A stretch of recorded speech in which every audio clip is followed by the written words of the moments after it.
Welcome to Ample Blazer's video tutorial on how to reduce your license fee within your Google Suite admin console. Now this is sort of an automatic thing that kind of happens if you've got it set to annual subscription. What you need to first do, make sure that you're logged into your admin console.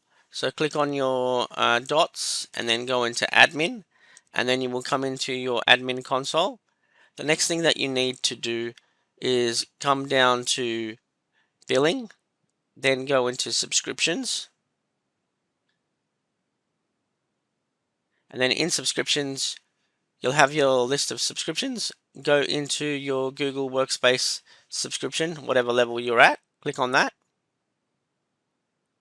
On this screen, what you need to do is you need to change the renewal settings. So you can see mine set up like that, and then I've already put it into as this.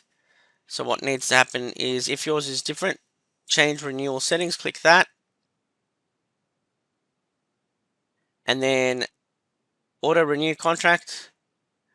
But let's say you've lost a license, someone has unsubscribed and you need to not pay for that anymore, you click that one with the fewer licenses.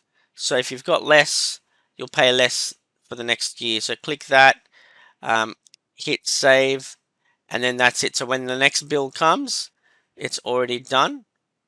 I'll just cancel because it's already been set up. Basically, that's how we do it, ladies and gentlemen. That's how you set up and reduce your license costs on an annual subscription using Google Suite. Thanks for watching. We'll see you on the next one. Don't forget to like and subscribe. Bye for now.